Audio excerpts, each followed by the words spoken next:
하나님의 은혜와 평강과 사랑이 우리 삶과 영혼에 충만하기를 주의 이름으로 축복합니다. 요한계시록 17장부터 22장 마지막 장까지는 요한계시록의 결론 부분입니다. 이제 무서운 것은 다 끝났고 이제 우리가 좋아하는 그런 말씀들만 남았습니다. 근데 결론은 크게 두 가지로 나누어집니다. 17장부터 20장까지는 심판이죠. 최후의 심판입니다. 그래서 하나님을 대적하고 믿는 이들을 미혹하던 용과 그리고 두 짐승 그리고 바벨론이 심판을 당합니다. 이것이 첫 번째 주제이죠. 그리고 두 번째 결론의 두 번째 주제는 새 하늘과 새 땅입니다. 새로운 창조이죠. 이것이 21장부터 시작되는 말씀입니다. 그런데 오늘 말씀에 나오는 이 새 하늘과 새 땅, 이 새로운 창조는 새로운 것이 아닙니다. 창세기부터 하나님이 계속해서 했던 말씀이죠. 그리고 그 말씀을 이제는 더 분명하고 확실한 모습으로 보여주고 있는 것입니다. 그러면 하나님이 계속해서 말씀하셨던 것이 무엇입니까? 하나님의 모든 창조 사역과 행하신 일들 모두가 하나님의 언약을 기준으로 그 언약의 성취를 위해서 하신 일이지만 하나님의 말씀으로 언약을 주신 것을 보면 대표적으로 아브라함과 모세를 볼 수가 있습니다. 창세기 12장 1절 말씀입니다. 여호와께서 아브라함에게 이르시되 너는 너의 고향과 친척과 아버지의 집을 떠나 내가 내게 보여줄 땅으로 가라. 여기서 하나님은 아브라함에게 너는 떠나 내가 내게 보여줄 땅으로 가라 말씀하십니다. 이것을 세 가지로 정리할 수가 있죠. 떠나는 것, 그리고 내가 보여주는 것, 그리고 내가 주는 땅. 다시 쉽게 정리하면은 떠나는 것은 구원이죠.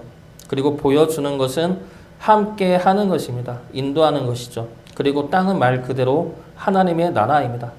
이 세 가지 언약을 더 분명하게 선포하신 것은 모세를 향하여 하신 말씀이죠. 그 최근에 계속해서 이렇게 설교 때마다 봤던 말씀인데 나는 여호와라 하시면서 주신 언약의 말씀입니다. 출애굽기 6장 6절부터 8절까지의 말씀입니다.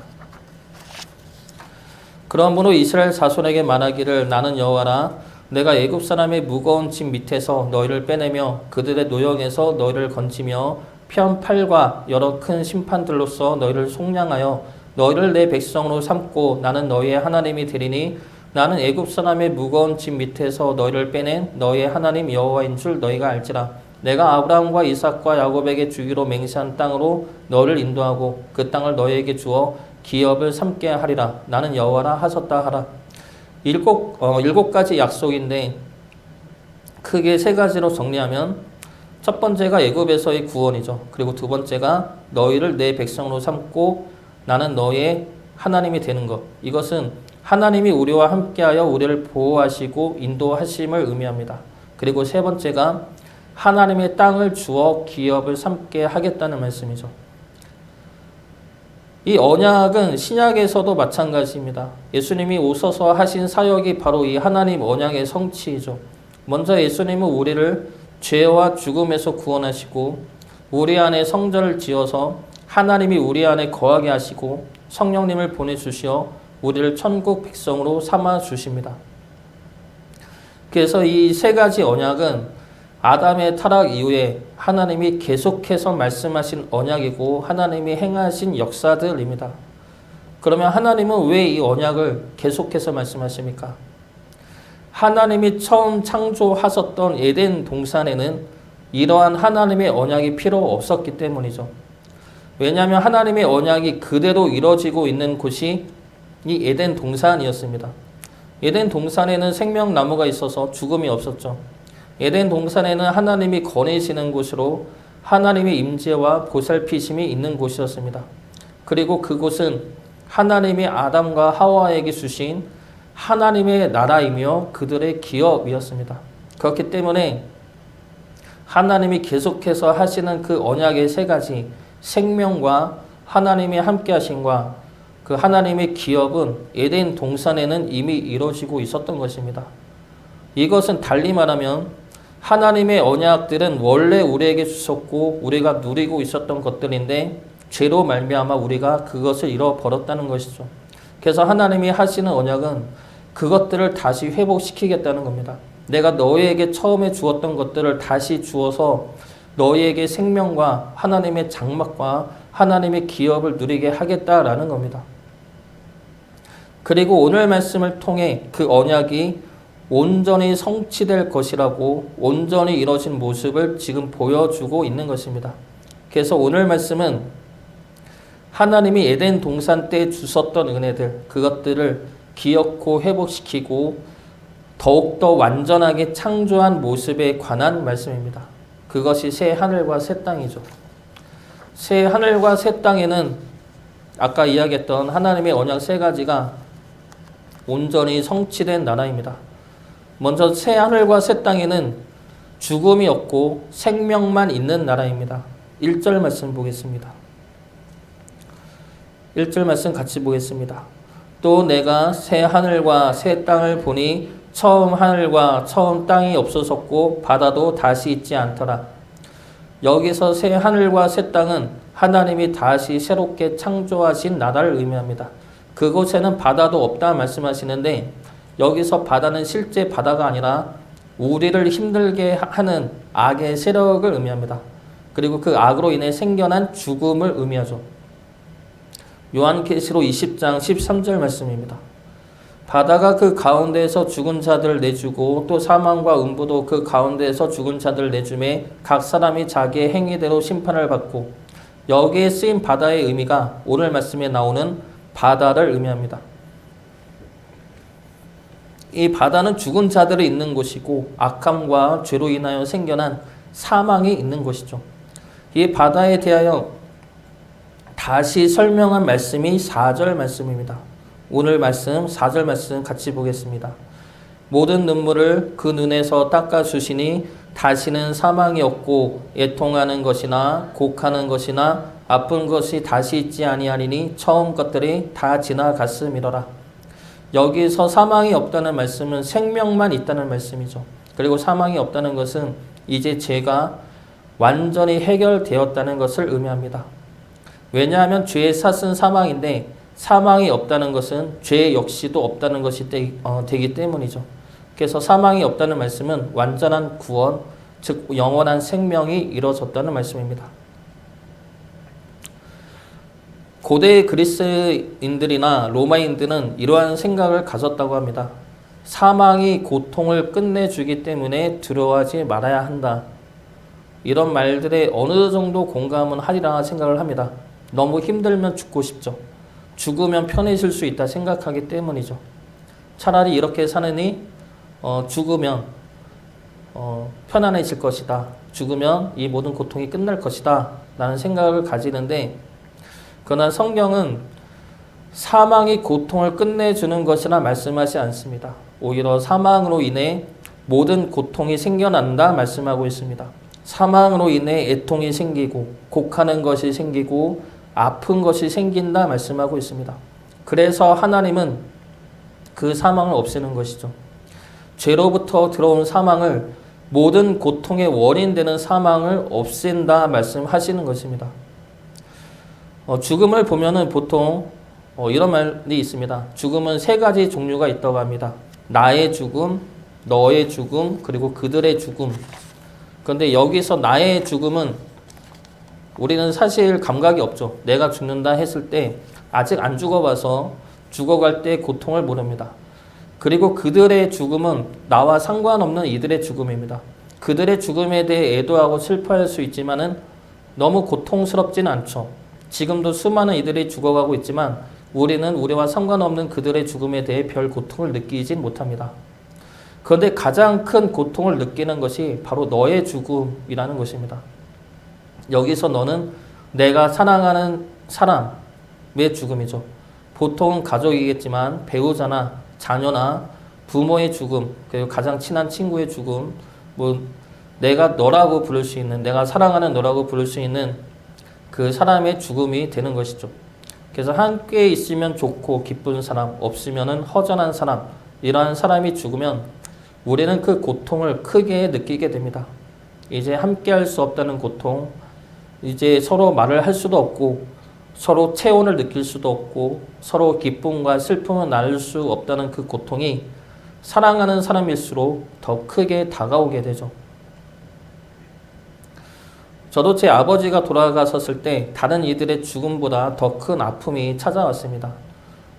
목회자로 사역하면은 많은 교인들의 죽음을 보게 되고 장례를 가게 되지만 그런 그들의 죽음보다 우리 아버지의 죽음이 더 큰 실제적인 고통으로 다가왔습니다.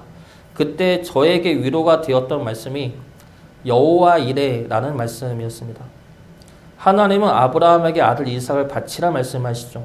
이 말씀이 우리 아버지가 돌아갔을 때 하나님이 왜 아브라함의 생명을 요구하지 않고 아들 이삭의 생명을 요구하셨는지 그때서야 이해가 갔습니다. 아브라함이 자신의 생명을 바치는 것은 아브라함에게 있어서 큰 고통은 아니었을 것입니다. 그러나 아브라함에게 있어서 아들 이삭을 바치는 것은 아브라함이 느낄 수 있는 가장 큰 고통이죠. 사랑하는 아들 독자 이삭을 바치라는 하나님의 말씀은 아브라함에게 있어서 가장 큰 고통이면서 우리 모두가 피할 수 없는 가장 큰 고통입니다. 하나님은 그 고통에 대해 말씀하고 계시는 것이죠. 우리가 피할 수 없는 그 고통, 우리가 가장 크게 느껴지는 그 고통, 하나님은 그 고통을 알게 하시고 그 고통을 없애주겠다는 겁니다. 하나님의 산에서 하나님의 사랑하는 아들 예수님을 통해서 죽음 이후의 생명을 준비해 놓으시겠다는 겁니다. 그것이 여호와 이레, 하나님이 준비하신다라는 말씀이죠. 그래서 이 말씀이 우리 아버지 장례를 치르면서 저에게 크게 힘이 되었습니다. 이 땅에서 이제 아버지는 못 보고 없지만 하나님은 이 죽음 너머의 세상을 이미 준비하고 계셨구나. 이미 그 나라가 예비되어 있구나 라는 사실이 믿음과 소망이 되면서 힘이 되었던 기억이 있습니다. 하나님은 우리 모두의 가장 큰 고통이며 고통의 원인 되는 죽음을 없애십니다. 그리고 죽음이 아닌 생명을 예비해 놓으셨습니다. 이것은 하나님의 언약이며 이미 성취된 언약입니다. 하나님이 예비해 놓으신 생명을 믿고 소망함으로 이 땅에서 우리의 믿음을 지켜나가기를 주의 이름으로 축복합니다. 두 번째로 성취된 하나님의 언약은 하나님의 장막입니다. 하나님의 장막은 우리 안에 하나님이 거하시는 것이죠. 그러므로 우리는 하나님의 백성이 되고 하나님은 우리의 하나님이 되는 것입니다. 2절 말씀 보겠습니다. 2절 말씀 같이 보겠습니다. 또 내가 보매 거룩한 성 새 예루살렘이 하나님께로부터 하늘에서 내려오니 그 준비한 것이 신부가 남편을 위하여 단장한 것 같더라. 여기서 새 예루살렘은 교회 공동체를 의미합니다. 신부가 남편을 위하여 단장한 것 같다는 말씀은 신앙의 순결을 지킨 이들을 말하죠. 그래서 이 땅에서 신앙의 순결을 지킨 교회 공동체가 하나님의 백성들이 새 예루살렘입니다. 그곳에 하나님이 함께 하시죠. 3절 말씀 보겠습니다. 3절 말씀 같이 보겠습니다. 내가 들으니 보좌에서 큰 음성이 나서 이르되 보라 하나님의 장막이 사람들과 함께 있음이 하나님이 그들과 함께 계시리니 그들은 하나님의 백성이 되고 하나님은 친히 그들과 함께 계셔서 하나님의 장막이 거한다는 것은 하나님의 온전한 통치가 이루어진다는 뜻입니다. 통치라는 단어가 부정적인 느낌을 주는데 하나님의 통치는 부정적인 느낌이 아니죠. 힘과 권력으로 내리누르는 통치가 아닙니다. 하나님의 통치는 우리와 함께 하시고 우리를 지키시고 우리를 보호하시고 우리의 피난처요 안식처가 되는 것입니다. 하나님의 통치는 왕 같은 통치보다 아버지로서의 통치에 더 가까운 통치이죠. 레위기 26장 11절과 12절 말씀입니다. 내가 내 성막을 너희 중에 세우리니 내 마음이 너희를 싫어하지 아니할 것이며 나는 너희 중에 행하여 너희의 하나님이 되고 너희는 내 백성이 될 것이니라. 여기서 나는 너희 중에 행하여에서 이 행하여라는 히브리어 단어가 할레크입니다. 우리 교회 표이기도 한 단어인데 이 할레크는 동행하다이죠. 그래서 하나님은 성막을 지으면서 내가 너희 중에 행한다 말씀하시는데 이 말씀은 내가 너희 가운데 성막을 지어 너희와 동행하겠다라는 말씀입니다. 동행하겠다는 것은 그냥 우리와 함께하는 것이 아니죠. 우리를 지키시고 이끄시고 보호하신다는 말씀입니다. 이제는 더 이상 바벨론에 의해 지배받는 자가 아니라 하나님의 장막이 함께하여 하나님의 온전한 통치와 보호 안에 거하는 자로 세워주시겠다는 것입니다. 이 땅에서 바벨론은 끊임없이 우리를 공격할 것입니다. 그 속에서 우리의 믿음은 계속해서 공격당하고 시험당할 것입니다. 그 속에서 믿음의 싸움을 하는 것이 우리에게는 낙심과 실망으로 다가올 때도 많을 것입니다. 그러나 그 믿음의 싸움은 우리만 하는 것이 아니라는 것입니다. 성령님이 우리 안에 계셔서 우리와 함께 하시죠. 그래서 우리가 넘어질 때마다 지칠 때마다 힘을 주시고 위로를 더하여 주십니다. 그리고 무엇보다 우리의 인내와 수고를 주님이 다 알고 계시죠.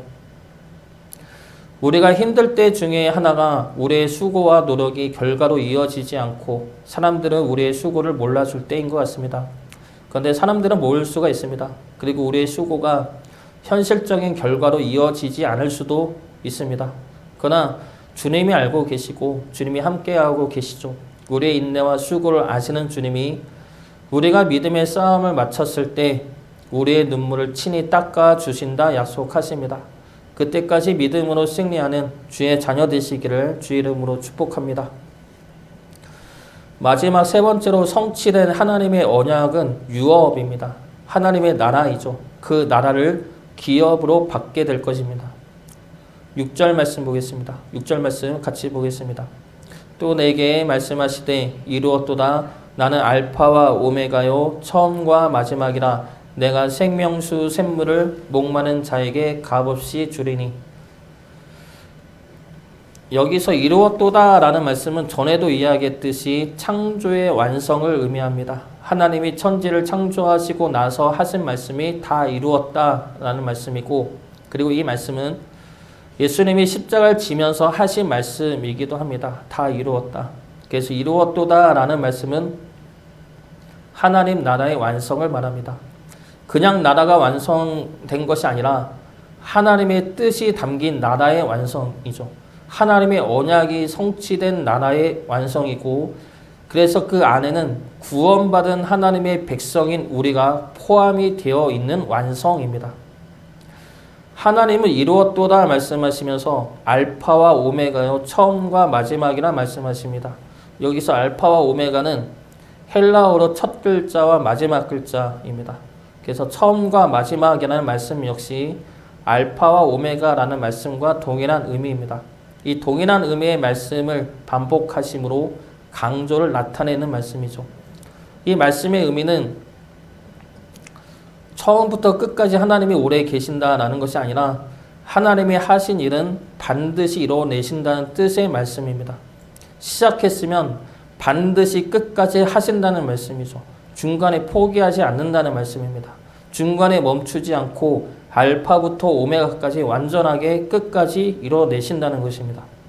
그래서 하나님의 뜻은, 우리를 향한 하나님의 언약은 중간에 끊어지지 않고 반드시 이뤄내신다는 의지의 말씀입니다. 7절 말씀 보겠습니다. 7절 말씀 같이 보겠습니다. 이기는 자는 이것들을 상속으로 받으리라. 나는 그의 하나님이 되고 그는 내 아들이 되리라.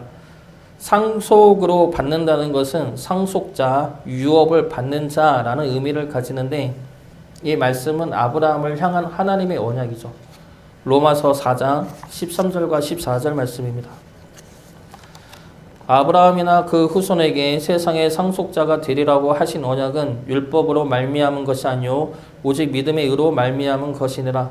만일 율법에 속한 자들이 상속자이면 믿음은 헛것이 되고 약속은 파기되었느니라. 하나님이 아브라함에게 약속하신 상속은 하나님의 나라이죠. 하나님의 땅을 기업으로 받는 것입니다. 이것은 율법이 아니라 믿음으로 받게 되는 것입니다. 그리고 하나님은 이스라엘이 가나안 땅을 차지하게 하시면서 장차 우리가 받게 될 하나님의 나라를 보여주었습니다. 그리고 그 땅을 차지할 때 우리에게는 참된 평안이 임하게 될 것이고 하나님에게는 참된 안식일이 되는 것입니다. 신명기 12장 9절과 10절 말씀입니다. 너희가 너희 하나님 여호와께서 주시는 안식과 기업에 아직은 이르지 못하였거니와 너희가 요단을 건너 너희 하나님 여호와께서 너희에게 기업으로 주시는 땅에 거주하게 될 때 또는 여호와께서 너희에게 너희 주의 모든 대적을 이기게 하시고 너희에게 안식을 주사 너희를 평안히 거주하게 하실 때 우리가 하나님의 나라를 기업으로 받을 때 하나님과 우리에게는 그날이 참된 안식일이고 우리에게는 참된 평안이 흐르게 될 것입니다. 그러나 그 나라에 가기 위해서는 죄와의 싸움에서 승리를 해야 하죠.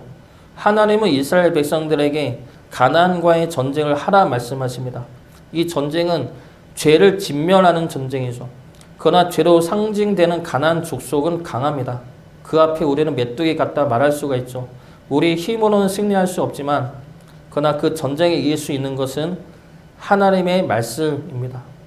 나가라는 하나님의 말씀에 순종하여 나갈 때 그 말씀은 우리에게 승리의 말씀이 되고 능력의 말씀이 된다는 것이죠.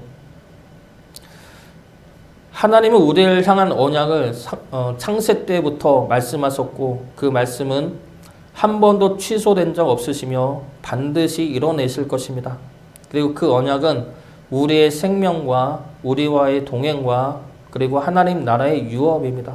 그리고 이 언약은 지금 이 땅에서 하나님의 말씀을 들고 나가는 우리에게도 동일하게 임하여지는 언약입니다. 하나님은 이 땅에서 우리를 구원하시고 그리고 우리와 함께 하시어 우리를 지켜내시고 그리고 끝내 참된 평안과 안식이 있는 하나님의 나라로 인도해 가실 것입니다. 우리는 우리를 향한 하나님의 이 언약을 믿고 하나님의 백성됨을 지켜나가야 할 것입니다. 우리 믿음을 지키고 죄와의 전쟁에서 이김으로 하나님의 언약이 우리 모두에게 임할 수 있기를 주의 이름으로 축복합니다.